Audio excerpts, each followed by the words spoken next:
Halo, selamat pagi, siang, sore, dan malam. Eh, Pada kali ini kami yang beranggotakan dengan saya Jos Federich, Angga Davida, dan Hendiko Pratama ingin menjelaskan elektrokardiogram, khususnya di subbab 9.1, 92, dan 93. Elektrokardiograf adalah sebuah mesin yang mampu merekam aktivitas listrik jantung, dan hasil dari rekaman tersebut merupakan elektrokardiogram. Oleh karena aktivitas listrik jantung mempunyai ritme yang konstan, rekaman elektrokardiograf atau ECG tersebut normalnya repetitif.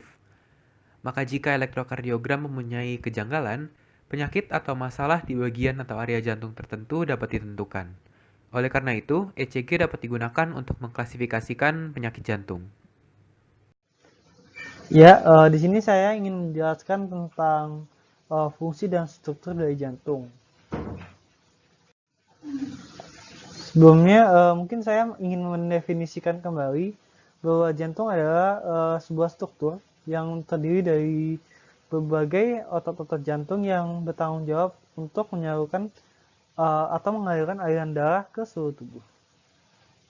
Terdapat 4 fungsi, yaitu pertama mengoleksi darah dari seluruh tubuh, lalu memompa darah tersebut ke paru-paru untuk jadi darah oksigen, darah yang mengandung oksigen, lalu darah yang mengandung oksigen tersebut dikoleksi kembali, diambil kembali dari paru-paru, lalu dari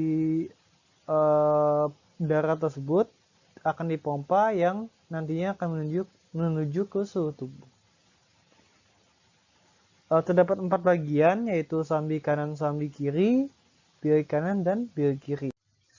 Setiap bagian atau persekatan pada jantung memiliki sebuah valve. Valve itu berfungsi untuk aliran darah hanya berjalan hanya satu arah saja, tidak bolak-balik. Antiventricular valve itu valve yang terletak di antara sambi menuju ke bilik, sehingga aliran darah tidak bisa balik dari bilik ke sambi, hanya dari atrium ke ventrikular. Nah, untuk pada sambi kanan dan bilik kanan disebut sebagai articular tricuspid valve. Kenapa dibilang tricuspid? Karena memiliki struktur tri-leaf. Lalu pada bagian kiri, yaitu sambi kiri dan bilik kiri, terdapat bicuspid valve atau myotic valve. Mungkin menjelaskan kembali bahwa sistem peredaran darah tubuh manusia yaitu dari aliran darahnya yaitu dari seluruh tubuh menuju ke jantung, lalu akan menuju ke paru-paru untuk menjadi darah oksigen, darah yang mengandung oksigen, lalu dari darah yang mengandung oksigen tersebut kembali lagi ke jantung untuk dipompa, yang dari pompa tersebut akan menuju ke seluruh tubuh nih aliran darahnya. Nah, terdapat 3 bagian pada atrium dan ventrikel, yaitu endokardium yang di dalam itu mempunyai sel-sel endotelial, terus myokardium di tengah merupakan otot utama pada ventrikel, lalu epikardium yaitu layer paling luar yang terdiri dari sel-sel pipih. Nah, kita juga akan menjelaskan tentang otot jantung. Otot jantung itu sebelumnya bisa berkontraksi diakibatkan adanya action potensial yang penyebabnya akan membuat atria dan atau sambi dan bilik volume ini berkurang.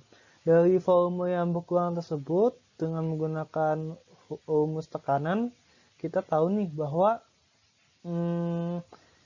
tekanan akan tinggi. Dengan tekanan yang tinggi ini membuat si valve yang tadinya tertutup itu menjadi terbuka. Dari sini darah bisa mengalir dan memompa juga. Nah, untuk ketika jantung sedang mengkontraksi disebutkan sebagai sistol, dan setiap sistol ada waktu untuk rest atau istirahat, yaitu dinamakan dengan diastol. Nah, otot jantung ini terdapat evaluasi dan depolasi.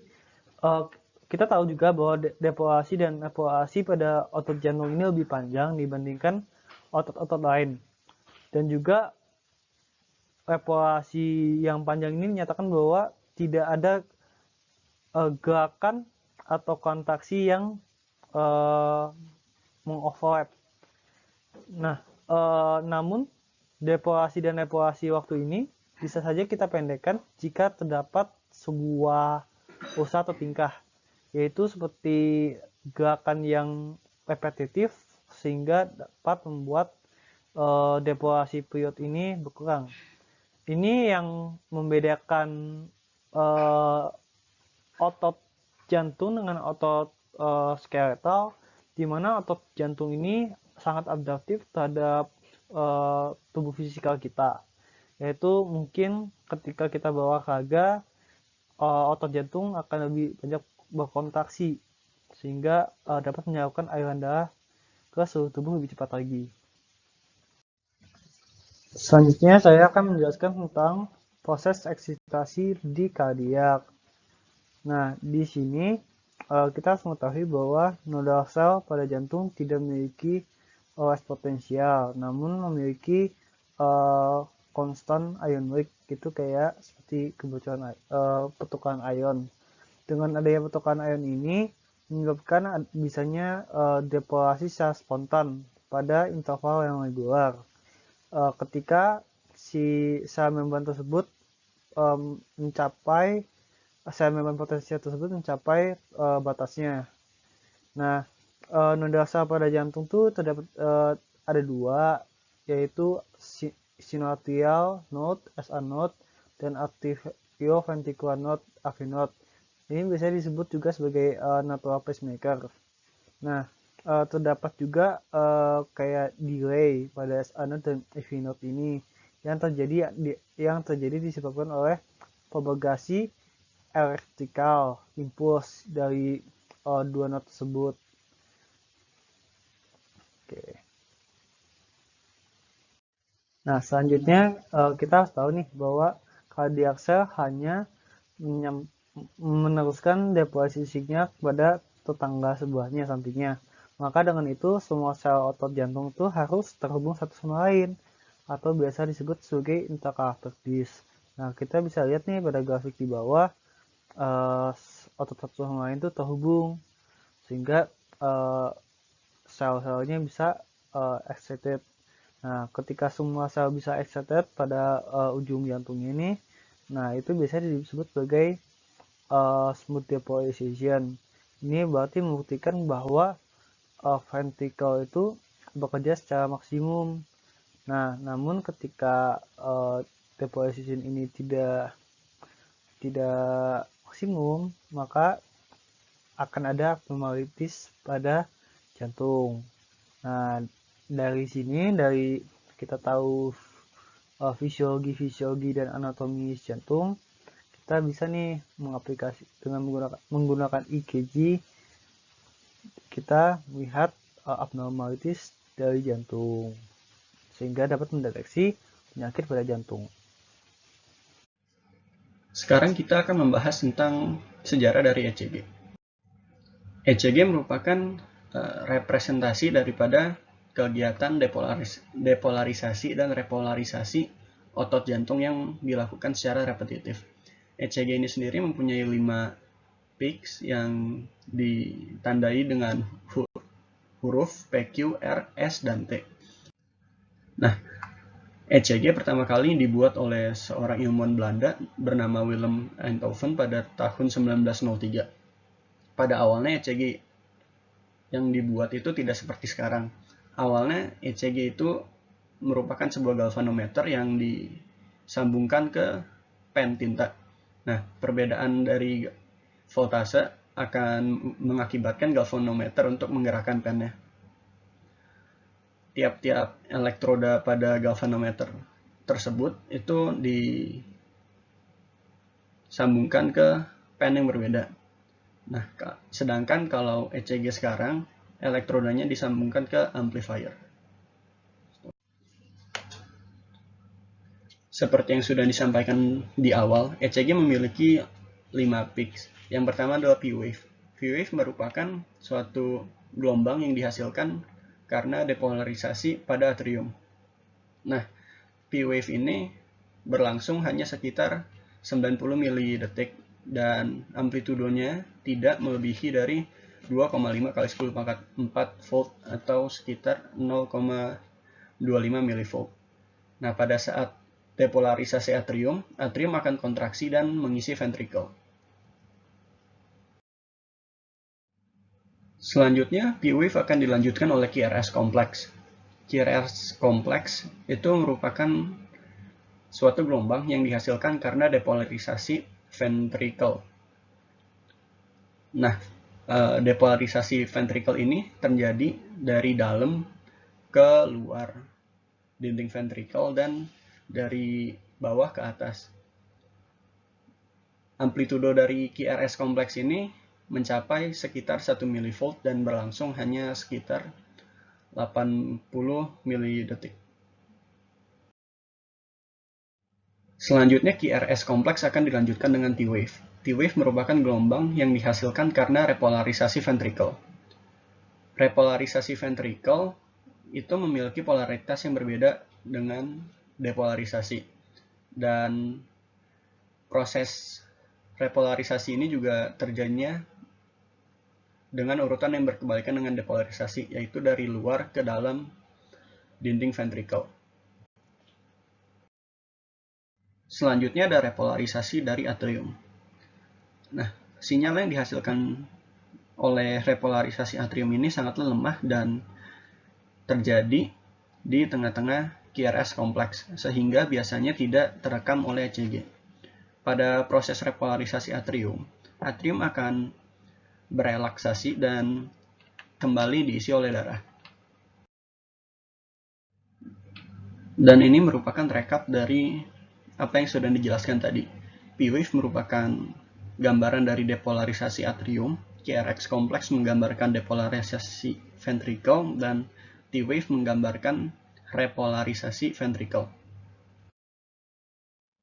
Selanjutnya kita akan membahas penempatan elektroda pada ECG. Penempatan elektroda pada ECG didasari oleh 3 hal, yaitu Enthoven's triangle, Wilson placement, dan Goldberger augmented leads. Yang pertama akan dibahas adalah Enthoven's triangle. Pada Enthoven's triangle digunakan 3 elektroda yang dipasang pada lengan kiri, lengan kanan, dan kaki kiri. Enthoven's triangle akan menghitung beda potensial dari 2 titik. Yang recording pertama, dia akan menghitung perbedaan potensial antara lengan kiri dan lengan kanan. Lalu recording kedua, perbedaan antara kaki kiri dan lengan kanan. Dan ketiga, perbedaan pada kaki kiri dan tangan kiri. Selanjutnya adalah Wilson placement. Pada Wilson placement akan digunakan sebanyak total 6 elektroda, dengan 2 elektroda pertama diletakkan di samping kiri dan kanan sternum.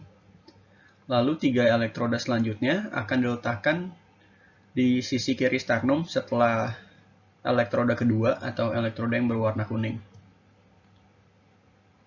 Lalu elektroda terakhir akan diletakkan di dekat ketiak. Nah, ke-6 elektroda ini memiliki sifat unipolar dengan kutub positif, sedangkan kutub negatif diambil dari rata-rata input 3 elektroda yang digunakan pada Enthoven's triangle.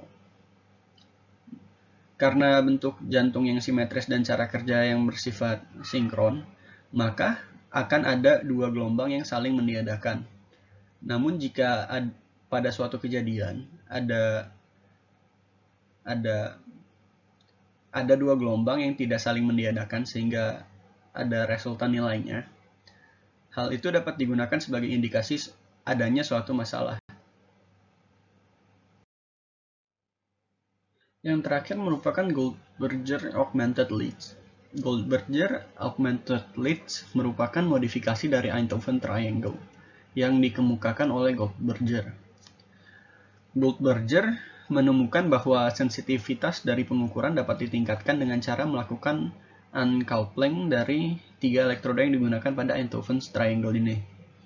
Nah, uncoupling yang dilakukan Goldberger menghasilkan augmented recording dengan nilai seperti berikut. Untuk AVR itu nilainya sekian. Lalu untuk AVL sekian dan untuk AVF sekian. Jadi total dari recordings yang didapat dari ketiga penempatan elektroda tadi adalah 12. Di mana Einthoven Triangle akan memberikan 3 recordings, Wilson Placement memberikan 6 recordings, dan Goldberger Augmented Leads memberikan 3 recordings juga. Nah, semua recordings ini dibuat di dalam differential amplifier mode, di mana artinya itu perbedaan potensial listrik itu akan diamplifikasi dan sinyal-sinyal yang sama antara dua elektroda akan difilterkan. Metode ini juga dikenal dengan common mode rejection. Untuk melakukan modeling dan untuk merepresentasikan ECG, Einthoven menggunakan sesuatu bernama Hart vector. Hart vector ini menggunakan hasil rekaman dari beberapa titik berbeda yang terpisah satu sama lain sebanyak 120 derajat, seperti di tangan kanan, tangan kiri, dan kaki kiri. Hasil dari pengukuran ini adalah sebuah proyeksi yang mempunyai besar dan arah dari momen dipol. Teknik merekam seperti ini menghasilkan nilai 2D, karena ketiga node tersebut bergantung satu sama lain oleh karena hukum Kirchhoff, yaitu V2 sama dengan V1 plus V3. Menggunakan teknik Winston dan Goldman, maka vektor 2 dimensi ini dapat diubah menjadi vektor 3 dimensi. Statistik normal dari detak jantung atau heart rate adalah 75 bpm dengan periode 0,8 detik. Kontraksi dari serambi 0,1 detik, kontraksi bilik 0,3 detik, dan waktu istirahat atau rest 0,4 detik. Ini berarti nilai diastol serambi adalah 0,7 detik dan nilai diastol bilik 0,4 detik. Ada beberapa mekanisme yang memengaruhi heart rate yang diklasifikasikan sebagai faktor intrinsik dan ekstrinsik. Faktor intrinsik termasuk stretching dari node SA dan juga perubahan suhu tubuh dengan suhu yang lebih tinggi menaikkan heart rate. Faktor ekstrinsik termasuk sistem saraf parasimpatetik dan saraf simpatetik yang menggunakan asetilkolin, noradrenalin, dan adrenalin untuk memengaruhi detak jantung. Saraf parasimpatetik juga berfungsi dengan saraf ortosimpatetik untuk mengatur heart rate menggunakan nervi vagi, dan adrenalin dari kelenjar adrenal yang berada di ginjal. Perubahan dari ritme atau regularitas dari heart rate dapat terjadi oleh karena kesalahan di node pembuat impuls, seperti SA node atau sinoatrial node, dan juga distorsi dari kemampuan konduksi sel. Kejanggalan atau gangguan di atrium menyebabkan fibrilasi atrial. Bagian QRS kompleks tetap dapat terlihat normal, meskipun kejanggalan tersebut muncul di ECG, karena fibrilasi tersebut memengaruhi daerah yang spesifik dari jantung. Sebaliknya, gangguan di ventrikel mempunyai istilah fibrilasi ventrikel. Ya, sekian dari presentasi kami. Kalau lebih mohon maaf. Wassalamualaikum warahmatullahi wabarakatuh.